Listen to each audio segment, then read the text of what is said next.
está muy ligado a la perspectiva de la paz en nuestro país, que también es difícil. La reconciliación como la paz tiene unos enemigos muy poderosos en nuestro país. ¿Cuáles son, en mi opinión, esos enemigos? La violación de los derechos humanos, la falta sólida de políticas públicas en derechos humanos de muchos gobiernos locales, regionales y a veces incluso a nivel nacional. Segundo enemigo, la violencia. La violencia es un enemigo de la reconciliación y de la paz, de los derechos humanos y de la convivencia pacífica. En Colombia la violencia la han hecho los grupos armados ilegales.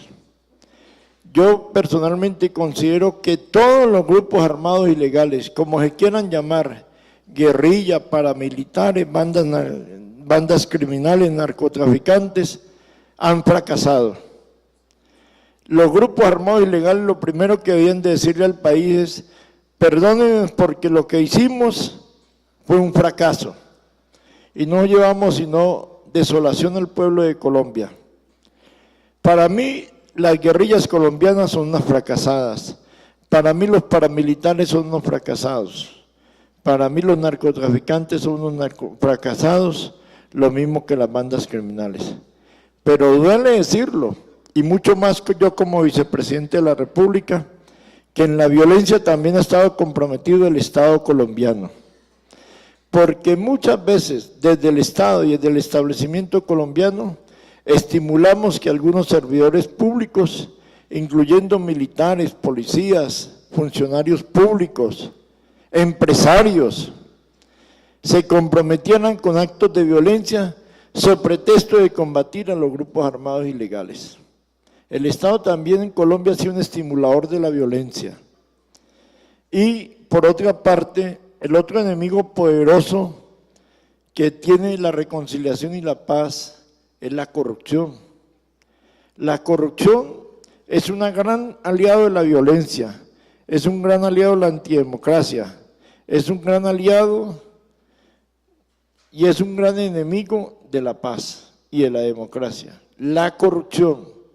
Y la corrupción la han ejercido muchos servidores públicos en nuestro país, mucha gente importante en nuestro país. Aquí yo conozco algunos sectores poderosos de Colombia que con tal de conseguirse un contrato, unos negocios, se congraciaban con gobernantes corruptos y politiqueros. Si el corrupto es afín a mí, que vive el corrupto y vive el politiquero. Ese es mi dinosaurio y yo convivo con ese dinosaurio. Si la persona que está gobernando es limpia, es correcta, pero no es de mi sector, conspiro contra él. Me recuerda mucho esa gente que dice viva la democracia si me conviene y conspiro contra la democracia si no me conviene. Por lo tanto, yo creo que estos enemigos hay que derrotarlos. En Colombia tenemos que derrotar los enemigos de la guerra, de la violencia, los enemigos de los derechos humanos. Tenemos que derrotar a los enemigos de la convivencia pacífica. Y el otro enemigo poderoso es la pobreza, es la miseria. La pobreza y la miseria es contraria a la paz, a la democracia y a la reconciliación. Es muy difícil que nosotros podamos avanzar por un camino de paz y por un camino de reconciliación con tanta desigualdad social, es muy difícil. Es que yo a veces encuentro algunos empresarios o algunas personas que prefieren posiblemente ser los más ricos del cementerio. Quisiera animarlo, Alejandro, a seguir por este camino. Y permítame hacer una sugerencia. Yo seré vicepresidente de la República hasta el 7 de agosto del 2014. Y mi sugerencia es la siguiente, y cuente desde ya con mi persona, es que esta iniciativa de Reconciliación Colombia, en cabeza de la revista Semana, de la sociedad civil, de las diferentes instituciones del Estado, debería pensar en generar un gran debate público nacional. Los temas de la reconciliación y los temas de la paz no pueden ser temas de guerreros, tienen que ser temas públicos, La gente tiene el derecho a conocer los temas de la paz y los temas de la reconciliación. Yo me permito sugerirle que usted piense en la posibilidad de convocar un gran encuentro nacional con participación de todos los sectores, de los empresarios, de las organizaciones sociales, de la ONG de Derechos Humanos, del Estado, de los gobiernos locales y regionales y de la comunidad internacional. Una cosa de 2.000, 3.000 personas, donde la gente venga a asumir compromisos importantes frente al tema de la reconciliación. Compromisos importantes.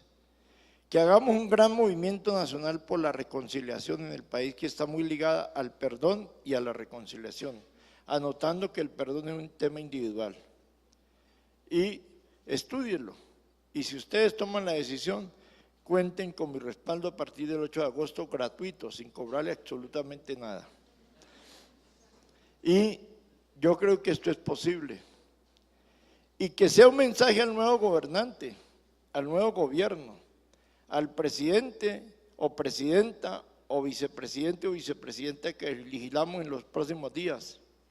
Finalmente quisiera decir lo siguiente: me preocupa otro enemigo de la reconciliación y de la paz, que es la intolerancia.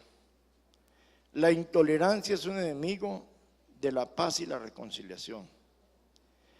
Yo creo que aquí tenemos que hacernos un propósito en Colombia, en la búsqueda de la reconciliación, que es desarmar la palabra. Aquí a veces con la palabra hacemos más daño que los ilegales con las armas. A veces con la palabra estimulamos la violencia.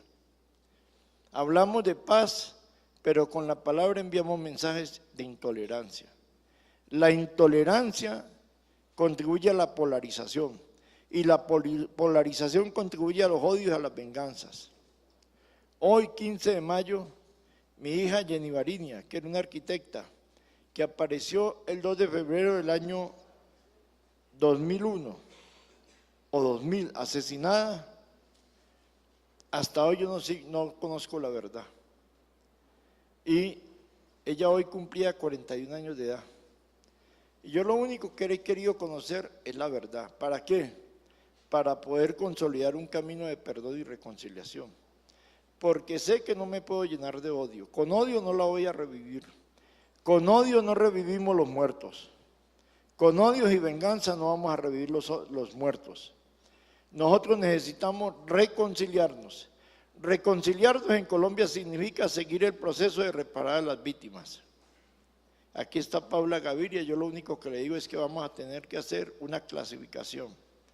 Que primero sean los niños y las niñas, las mujeres, los discapacitados, los adultos mayores y los hombres grandecitos que se esperen un poquito. Porque yo conocí unos hombres por ahí de 30 años que quieren ir de primero en la fila. Y se olvidan que ellos no pueden ser los primeros en la fila, por más desplazados o víctimas de la violencia que sea. Esto hay que ponerle orden. Y también decirles que la reconciliación significa diálogo con los victimarios.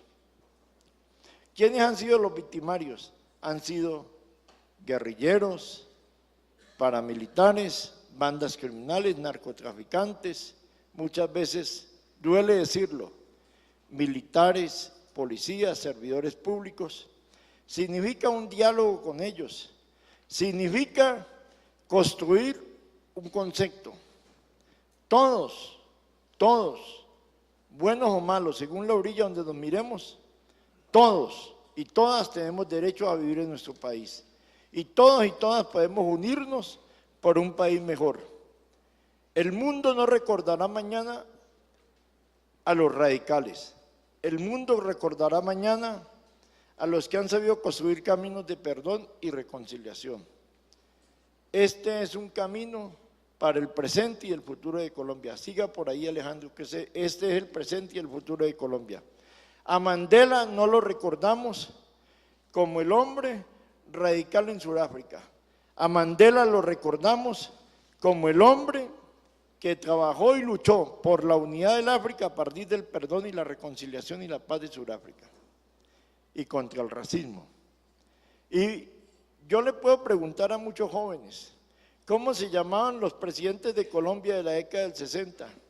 Que asusaron la violencia como solución a la aparición de unos grupos armados ilegales. Y yo creo que la mayoría de nuestros jóvenes estudiantes no recuerdan cómo llamaban los presidentes de Colombia, menos cómo llamaba el presidente de Sudáfrica en el racismo, por ahí en 1980. El mundo recuerda es a la gente que valientemente tomó la decisión de caminar por la paz, por el perdón y la reconciliación. Muchas gracias.